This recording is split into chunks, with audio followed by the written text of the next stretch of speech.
నమస్తే అండి. భాగవతంలోకి వెళ్దామా? నిన్న మనం 18 పురాణాల గురించి తెలుసుకున్నాం కదా. పురాణం, మత్స్య పురాణం, భవిష్యత్ పురాణం, భాగవతం, బ్రహ్మ పురాణం, బ్రహ్మాండ పురాణం, బ్రహ్మ వైవర్త పురాణం, వాయు పురాణం, వామన పురాణం, వరాహ పురాణం, విష్ణు పురాణం, నారద పురాణం, పద్మ పురాణం, లింగ పురాణం, గరుడ పురాణం, కూర్మ పురాణం, స్కాంద పురాణం, శివ పురాణం. ఈ విధంగా 18 పురాణాలు రచించారు వేదవ్యాస మహర్షి.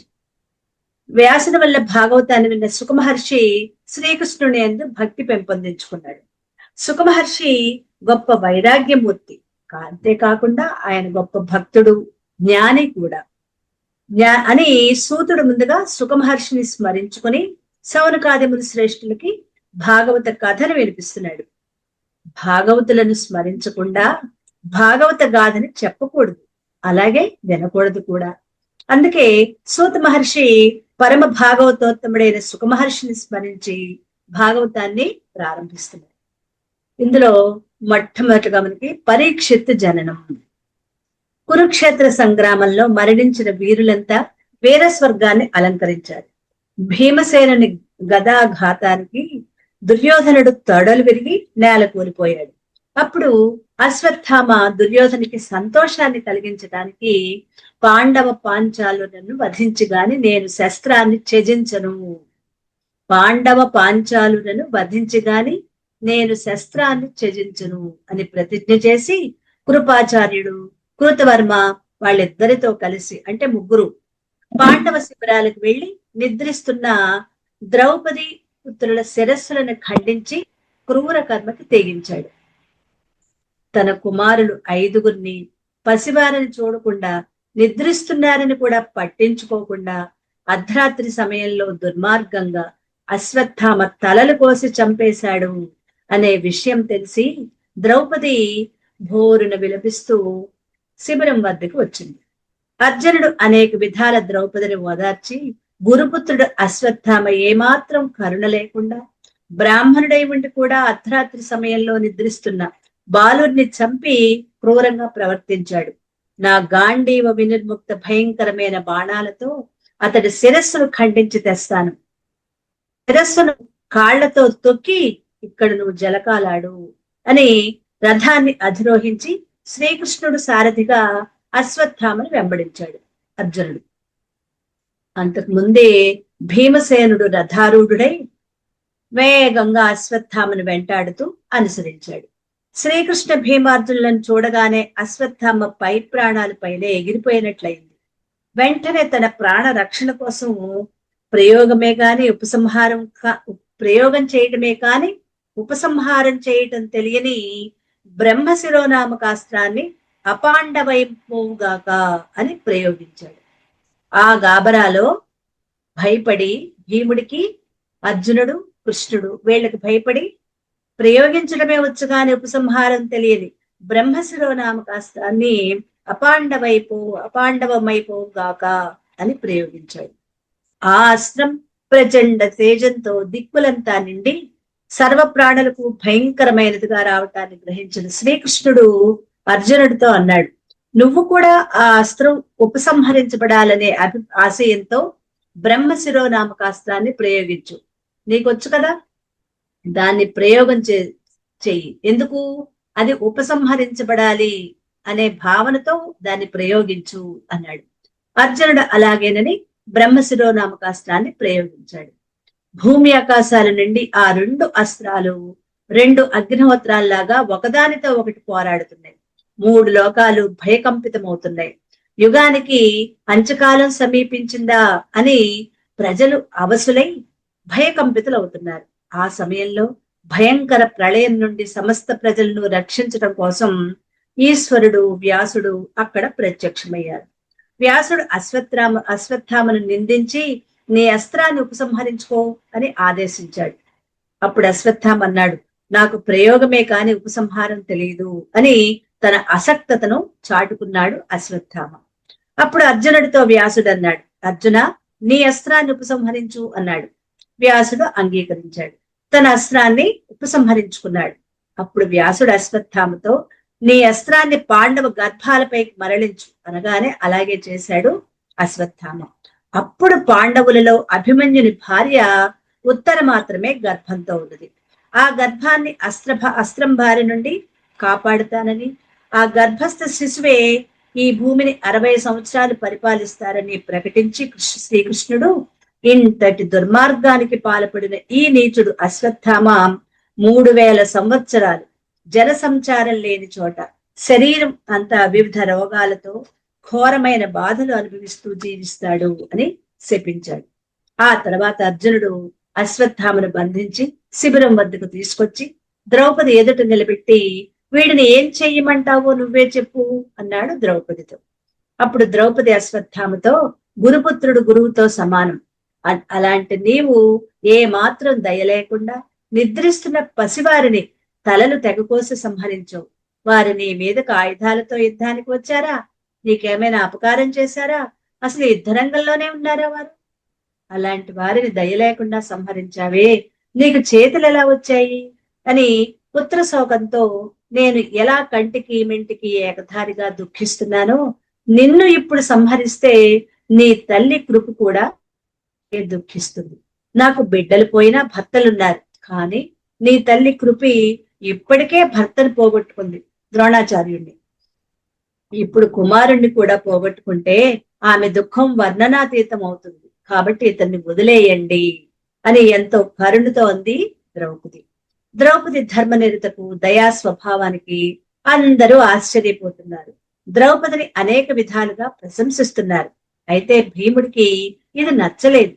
కొడుకులను బట్టి నిర్దాక్షిణ్యంగా వధించాడనే కోపం రాకపోగా ఈ బాల ఘాతకుణ్ణి విడిచిపెట్టమంటోంది ఈ వెర్రి ద్రౌపది. వీడు బ్రాహ్మణుడా, వీడిని విడిచిపెట్టడం కుదరదు, వీడిని ఇక్కడే చంపేయండి. మీరు గనక వీడిని చంపకపోతే నేను నా పిడికిటి పోటుతో వీడి శిరస్సుని మీరందరూ చూనే ముక్కలు ముక్కలు చేస్తాను అని ఊగిపోతున్నాడు భీముడు. అది చూసి ద్రౌపది భీముని శాంతింపచేయ ప్రయత్నించింది.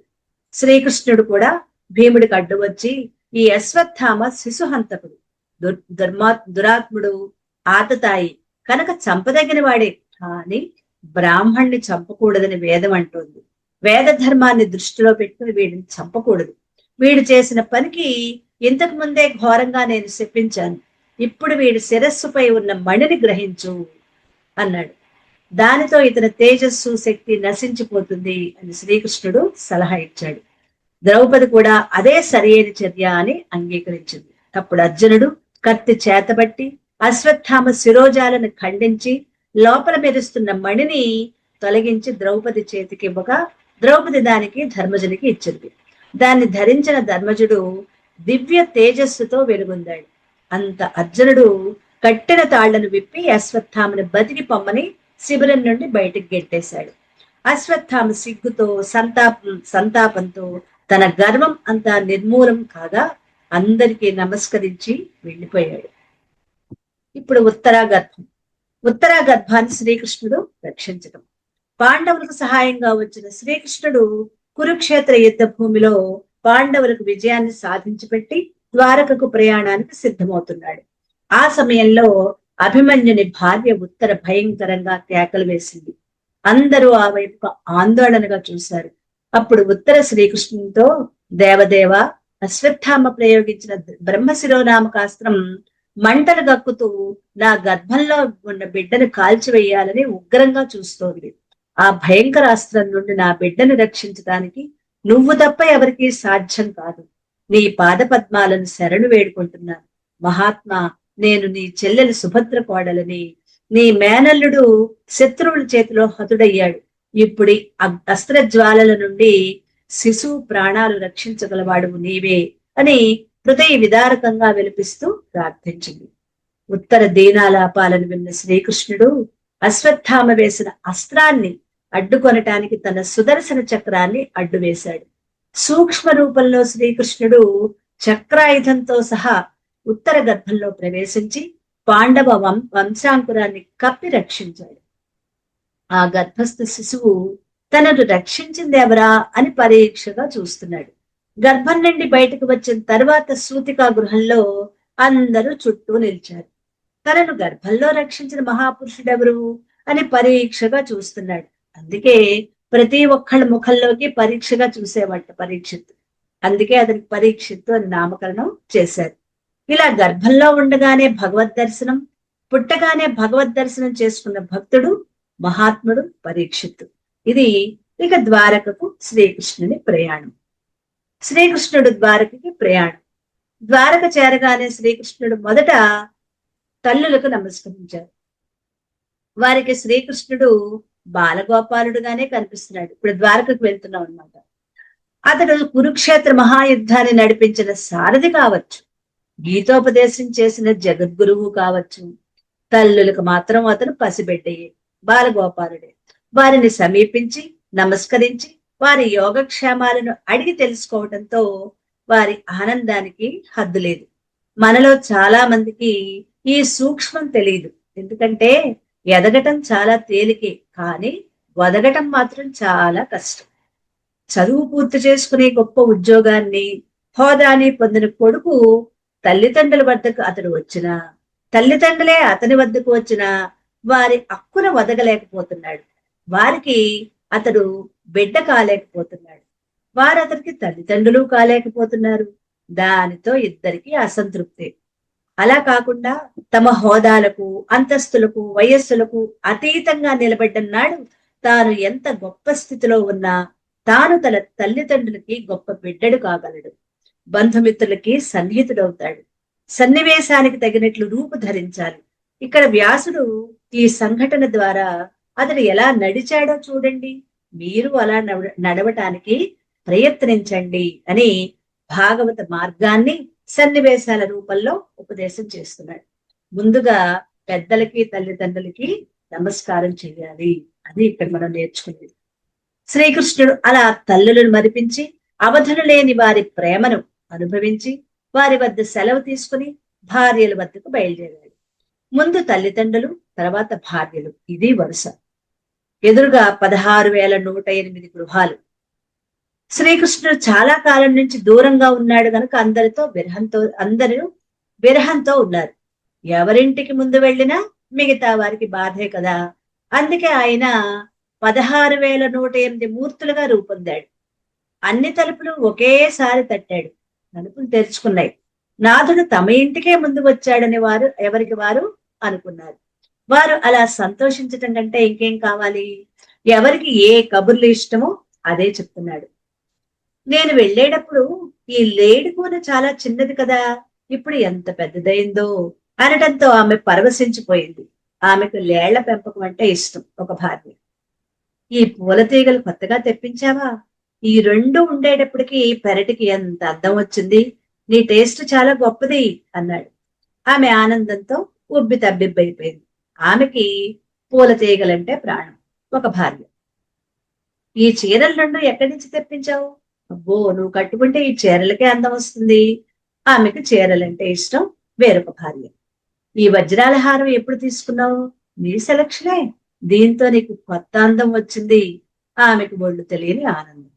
ఇలా ఆ ఇళ్లలో అంతా ఆనందమే. తనను పట్టించుకున్నప్పుడు కన్నా తాను ఇష్టపడే అంశాలను పట్టించుకుంటే మనిషి కదిలిపోతాడు, కరిగిపోతాడు, ఆనంద పరవశుడవుతాడు. మనతో జీవితాన్ని ముడిపెట్టుకున్న వారి అభిరుచులకు తగిన ప్రోత్సాహాన్ని అందిస్తూ ఉండాలనే భాగవత సూత్రాన్ని సన్మోహనంగా తెలియచేస్తున్నాడు భగవానుడు. ఆధ్యాత్మిక రంగంలో ఉన్నవారు ఈ సంసారాలు, బంధుత్వాలు మోక్షానికి అడ్డు వస్తూ ఉంటాయని, కాబట్టి వీటిని ఎంత త్వరగా తెంచుకుంటే అంత మంచిదని అనుకుంటారు. కానీ అలా అనుకున్న వాళ్ళు తెంచుకుంటున్నారా? లేదు. పోనీ ఉంచుకుంటున్నారా? ఉంచుకోను లేదు. ఊరికే అనవసరంగా నలిగిపోతున్నారు. మనిషి జీవితం నలగటానికి కాదు ఉంది. మనిషి దేవుడై ఈ భూమి మీద వెలగటానికే ఉన్నది. కాబట్టి భార్యాబిడ్డల్ని, బంధుమిత్రుల్ని బంధాలుగా భావించకుండా ఆయా రూపాలలో ఉన్నది భగవంతుడేనని, మనకి దగ్గర కావాలని బంధుత్వాలు ఏర్పరుచుకున్నారని భావించి ప్రవర్తించాలి. ఇంకొక సూక్ష్మం కూడా ఉంది. ఆయన ఏం చేశాడు? వారి వారి అభిరుచులను ప్రోత్సహించాడు. అంతే కదా. మనలో చాలా మందికి మన అభిరుచులే ముఖ్యం. మనతో ఉన్నవారు మన అభిరుచులకు సహకరిస్తూ ఉండాలి అని మన కోరిక.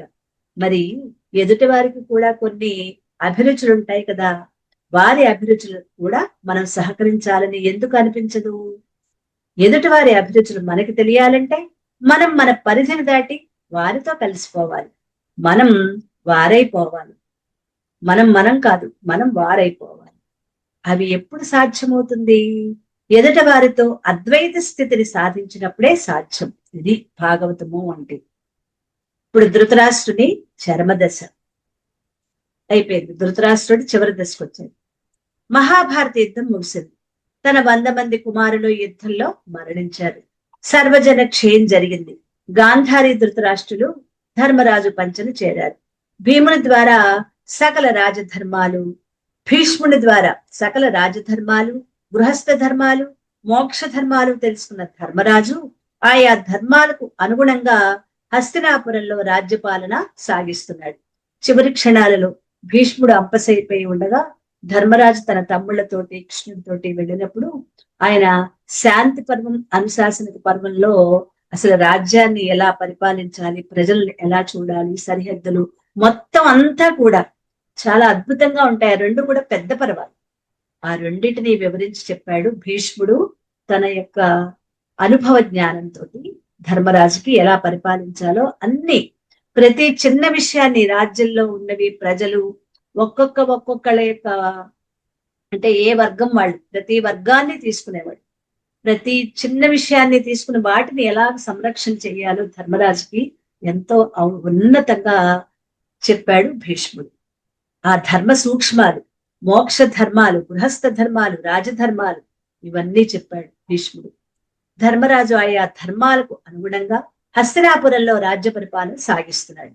రోజు ఉదయం లేవగానే చేసే పూజాధికాలతో పాటు ధృతరాష్ట్ర దంపతులను పూజించటం ఒక భాగంగా చేసుకున్నాడు ధర్మరాజు. ధృతరాష్ట్రుడు పెద్ద తండ్రి, పెద్దవాడు. ఆయన అంధుడు, కన్నబిడ్డలందరినీ కోల్పోయినవాడు. యుద్ధంలో పెద్దలందరూ మరణించగా మిగిలి ఉన్న పెద్ద ఆయన ఒక్కడే. అందరి తరఫున తనను ఆశీర్వదించవలసిన వాడు ఆయనే. ఇదే ధర్మరాజు అభిప్రాయం. తనకు చేసిన అన్యాయాలను పూర్తిగా మరచిపోయాడు. ఇక ధృతరాష్ట్రుడు పుత్రులు 100 మంది ఒక్కడు కూడా మిగలకుండా పోయారని ఆ దుఃఖాన్ని మర్చిపోలేకపోతున్నాడు ధృతరాష్ట్రుడు. కానీ అతడు చాలా గంభీరమైన వాడు కాబట్టి దాన్ని పైకి కనపడనీయకుండా దాచుకుంటున్నాడు. కానీ గాంధారి మాత్రం తట్టుకోలేకపోతోంది. ఆమె దుఃఖం దాచుకోలేక బయటపడిపోతోంది. ఆ దృశ్యాలను చూసి ఎంతో బాధపడుతున్నాడు ధర్మరాజు. ఒక పక్క బిడ్డలందరూ పోయారు అనే బాధ, మరొక పక్క ఇంతగా అన్యాయాలు, అకృత్యాలు చేసి వేధించినా అన్నిటినీ తమను ఇంతగా పూజిస్తున్నాడే ధర్మరాజు. ఇటువంటి సత్పురుషుణ్ణి కదా మేము కని విని ఎరుగని రీతిలో ఇబ్బందుల పాలు చేశాం, ఘోరంగా అవమానించాం, చివరికి వారిని చంపేయాలని కూడా చూశాం అన్న పశ్చాత్తాపం ఈ రెండు కూడా ధృతరాష్ట్రుడిని కలిచివేస్తున్నాయి. ఇది ఇలా ఉండగా భీముడున్నాడు కదా, ధర్మరాజు అలా పూజించి వెళ్ళాడో లేదో భీముడు వచ్చి తనవి తీరా వాళ్ళని దూషించేవాడు.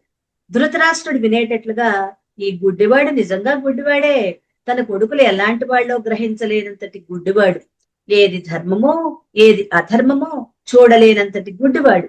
ఇలాంటి గుడ్డివాడికి ఈ పెండం తినిపించండి అంటూ భోజనాలు చేసేటప్పుడు అష్టోత్తరాలు చదివేవాడు. అష్టోత్తరాలు అంటే పూజా స్తోత్రాలు కాదు, ధృతరాష్ట్రుడికి తిట్లు అనమాట. బిడ్డలకు బుద్ధి చెప్పకుండా వినాశనం తెచ్చుకున్న గుడ్డివాడికి పిండాకుడు వండిపోయింది, మా మీద వచ్చి పడ్డాడు అనేవాడు. ధర్మరాజు చేసే సాదర నమస్కారాలకు, పూజలకు సంతోషించాలా, భీముడు చదివే అష్టోత్తరాలకు దుఃఖించాలా? ఆ దంపతులకి ఏమీ పాలుపోవటం లేదు.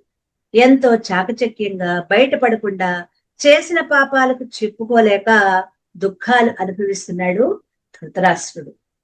ధర్మరాజు ప్రేమతో నమస్కరించిన, భీముడు ద్వేషంతో ద్వేషించిన వాళ్లకు మాత్రం కళ్ళ ముందు గతమంతా కనిపించసాగింది. ఆత్మ పరిశీలన చేసుకుంటూ మదన పడుతున్నారు. ధర్మాధర్మాలు బేరీజు వేసుకుంటున్నారు. ఎటువంటి దశ నుంచి ఎటువంటి స్థితికి దిగజారిపోయాం అని బాధపడుతున్నారు. ఆ సమయంలో ఆపద్బాంధవుళ్ళ వచ్చాడు విదురుడు. ఎప్పుడో తీర్థయాత్రలకని వెళ్ళాడు. ఎందుకు వెళ్ళాడు? మహాభారత యుద్ధానికి ముందు ఒకనాడు ధృతరాష్ట్రుని కోరిక మీద కౌరవుల యొక్క ధృతరాష్ట్రుని యొక్క శ్రేయస్సు కొరకు కొన్ని సలహాలు సూచనలు ఇచ్చాడు విదురుడు. ఆ సలహాలు నచ్చని దుర్యోధనుడు నిండు సభలో మహాత్ముడైన విదురుణ్ణి నానా దుర్భాషలాడి అవమానించాడు. ఇక తన అవసరం లేదు వారికి లేదని గ్రహించిన విదురుడు యుద్ధానికి ముందే తీర్థయాత్రలకని వెళ్లిపోయాడు. మైత్రేయి మహర్షి వద్ద కర్మయోగం, జ్ఞానయోగం ఇంకా అనేక విషయాలను తెలుసుకుని తిరిగి ఇప్పుడు హస్తినాపురానికి వచ్చాడు. అప్పటికి మహాభారత యుద్ధం జరిగి కౌరవులు నశించిపోయి పాండవులు విజయం సాధించి ధర్మరాజు రాజ్య పరిపాలన సాగిస్తున్నాడు. గాంధారి ధృతరాష్ట్రులు ధర్మరాజు పోషణలో ఉంటున్నారు. తిరిగి వచ్చిన విదురుని ధర్మరాజు సోదరులు ఆనందంతో ఆహ్వానించి సకల గౌరవ మర్యాదలతో సత్కరించారు. విదురుని ఎడబాటుకు బాధపడుతున్న వాళ్ళందరూ ఆయన రాకకు ఎంతగానో సంతోషించారు.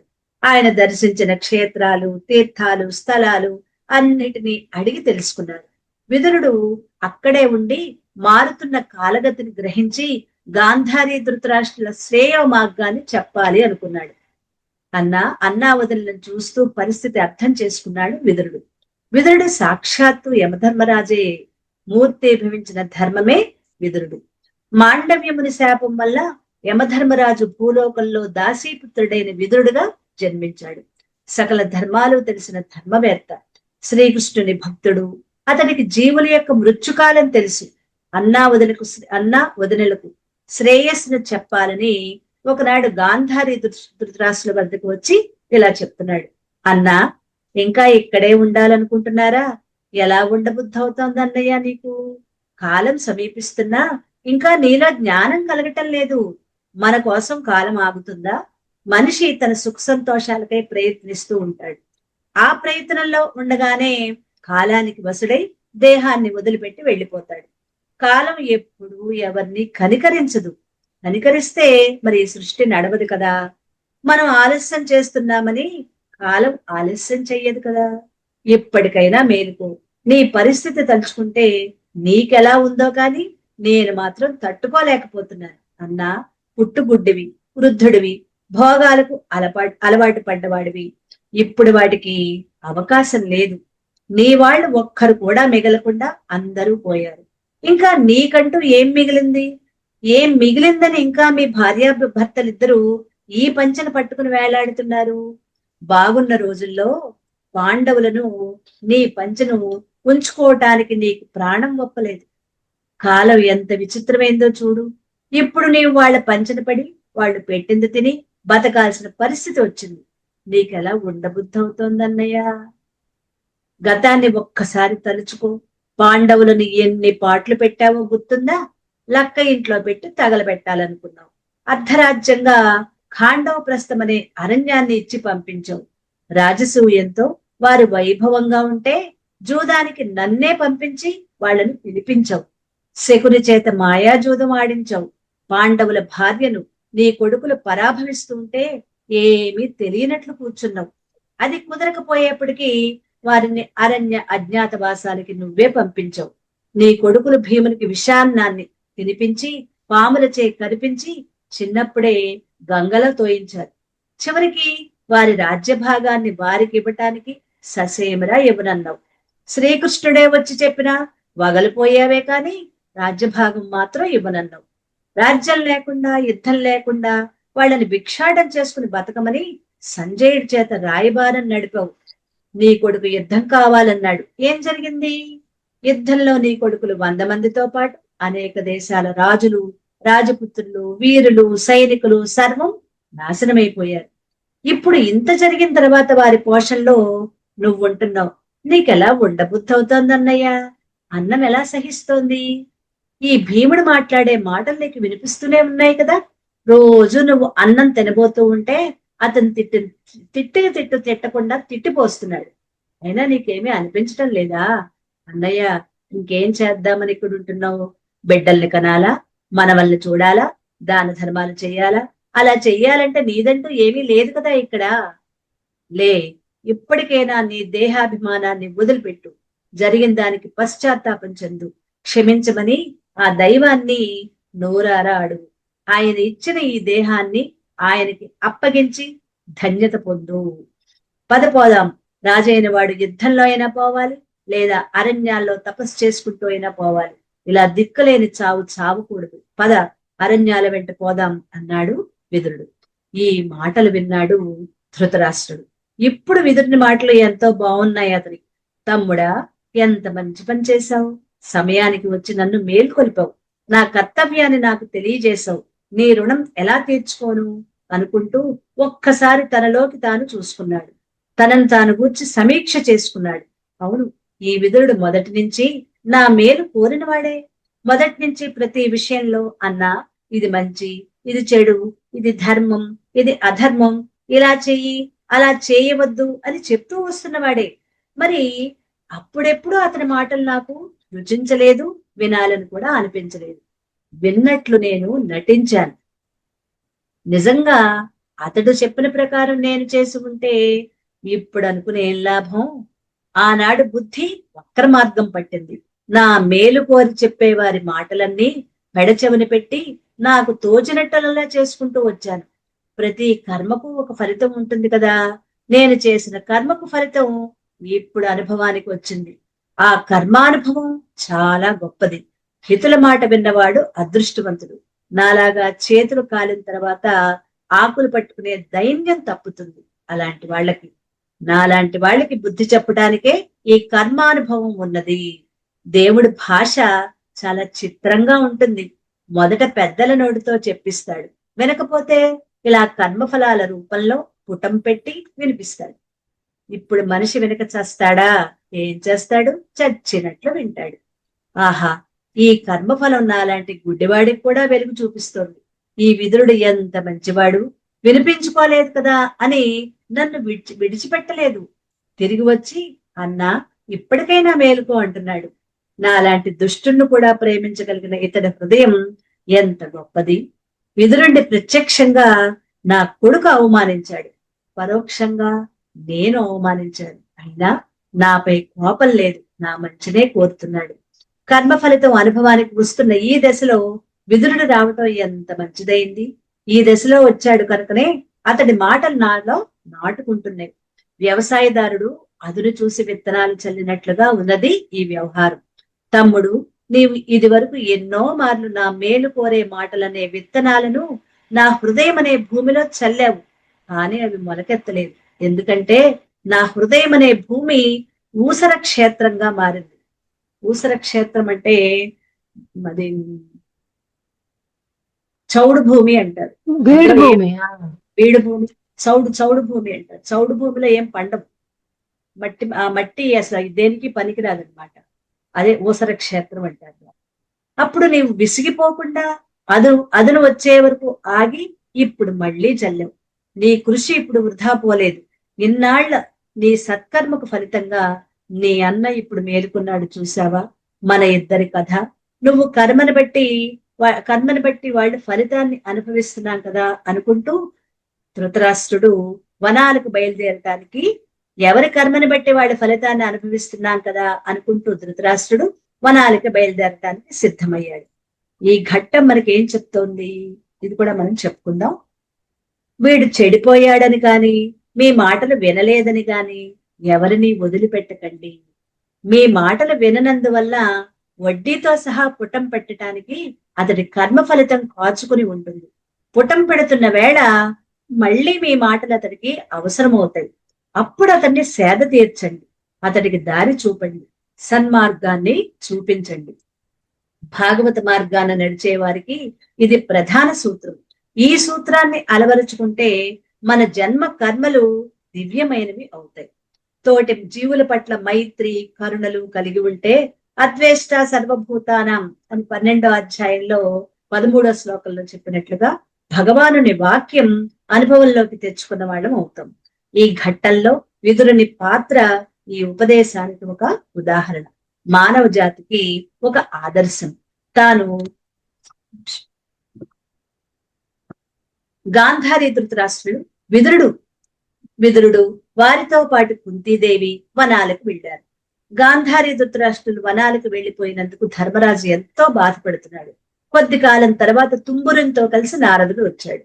ధర్మరాజు, గాంధారి, ధృతరాష్ట్ర, విదురుల గురించి ధర్మరాజు కుంతీదేవి గురించి అడిగాడు నారదుడిని.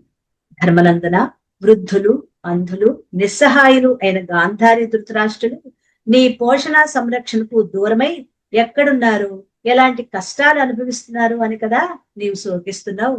వారిని, నిన్ను, సమస్త జీవరాశులను పోషించి సంరక్షించేది ఆ శ్రీహరియే. మానవుల మధ్య సంయోగ వియోగాలు ఆ పరమేశ్వరుని లీలా విలాసాలు. నువ్వు చేయగలిగింది ఏమీ లేదు. మానవుడు అజ్ఞానం చేత మోహ మమకారాలను పెంచుకొని సంయోగ వియోగాలకు చెలించిపోతాడు. నీ అండ లేకుండా నీ వారిలా జీవించగలరా అని కుంగిపోతున్నావు. ఇది నీకు తగదు. గాంధారి, ధృతరాష్ట్రులు, కుంతీదేవి, విదురుడు హిమాలయ దక్షిణ సానువుల్లో ఉన్న ఋషుల ఆశ్రమానికి చేరారు. అక్కడ వారు కేవలం జలపానంతో ధ్యాన నిమగ్నులై ఉన్నారు. నేటికి 5వ రోజున వారు యోగాగ్నిలో భస్మమై దేహాలు వదిలేస్తారు. విదురుడు అవధూతయ్యై ప్రాణాలు వదిలి యమధర్మరాజులో కలిసిపోతాడు అని చెప్పాడు నారదుడు. ధర్మనందన, ధృతరాష్ట్రునికే కాదు, మీకు కూడా సమయం దగ్గరకు వస్తోంది. శ్రీకృష్ణుడు ఎంతకాలం ఈ భూమిపై కాలు మోపి ఉంటాడో అంతకాలం వరకే మీకు ఇక్కడ పని. ఆయన శరీరాన్ని చాలించాడు అంటే ఇక మీ కర్తవ్యాలు కూడా ఈ లోకంలో పూర్తయినట్లే. కాబట్టి వారిని గురించి నీవు బాధపడవద్దు. తోలుబొమ్మలాట చూడు, ఆట పూర్తయ్యాక ఆడిస్తాడు, ఆట పూర్తయ్యేదాకా ఆడిస్తాడు. ఆట పూర్తి కాగానే బొమ్మలన్నిటినీ పెట్టెలో పడేస్తాడు. అప్పటిదాకా ఎగిరి గంతులేసినవి చప్పగా పడి ఉంటాయి. శరీరధారుల కథలన్నీ ఇలాగే చిత్రంగా ఉంటాయి. శరీరాలన్నింటి ద్వారా కథ నడుపుతున్నది ఒక్కడే. కాబట్టి దేని అవసరం ఎంతవరకు అంతవరకు ఆడిస్తూ ఉంటాడు. ఆ పైన తన లోపలికి తీసుకుంటాడు. ఒక్కసారి ఈ సృష్టిని గురించి పరిశీలించి చూడు, నీ కర్తవ్యం ఏంటో బాధపడుతుంది అని చెప్పి నారదుడు వెళ్ళిపోయాడు. ధర్మరాజుకు అన్ని దుశ్శకునాలు కనిపిస్తున్నాయి. ఎంతో బాధ కలుగుతోంది. ఆ బాధ తాను వెళ్ళిపోవాల్సి వస్తుందని కాదు, లీలా మానుష విగ్రహుడైన శ్రీకృష్ణుడు శరీరాన్ని వదిలి వెళ్ళిపోతున్నాడే అని. ఆయన లేని లోకాన్ని ఊహించలేకపోతున్నాడు ధర్మరాజు. ఆయన లేడన్న వార్తను చెవులతో వినలేడు, విని తట్టుకోలేడు. అందుకే బాధ. కానీ ఎటు చూసినా ప్రకృతి కీడునే సూచిస్తోంది. కృష్ణుని గురించి కబురందుకుని అర్జునుడు వెళ్లి చాలా రోజులైంది. ఎప్పుడొస్తాడో, ఏం చెప్తాడో అని మదన పడుతున్నాడు ధర్మరాజు. ఈ మదనాన్ని తనలో దాచుకోలేక భీమునికి తెలియజేస్తూ కాలాన్ని బరువుగా గడుపుతున్నాడు ధర్మరాజు. ఇంతలో దీన వదనంతో ద్వారక నుంచి అర్జునుడు వచ్చాడు. అతన్ని చూడటంతోటే ధర్మరాజు గుండె గుబేలు మన్నది. అర్జునుడు ఏం చెప్పబోతున్నాడో ధర్మరాజుకు తెలుస్తూనే ఉంది. దానిని విని తాను తట్టుకోలేడు. అందుకని గుండె బిగబట్టుకుని, తమ్ముడు, అక్కడ మన వారందరూ ఎలా ఉన్నారు? మన మేనమామలు, మేనత్తలు, అక్రూరుడు, కృతవర్మ, ఉద్ధవుడు, ఉగ్రసేనుడు, సాత్యకి అందరూ క్షేమమే కదా అని ఒక్కొక్కరి గూర్చి అడిగి చివరికి మన ప్రాణానికి ప్రాణమైన శ్రీకృష్ణుడు ఎలా ఉన్నాడు అని అడిగాడు ధర్మరాజు. ఇక్కడితో ఆపుకుందామండి. అర్జునుని విషాదం, ధర్మరాజు వైరాగ్యం గురించి తర్వాత క్లాసులో చెప్తాను.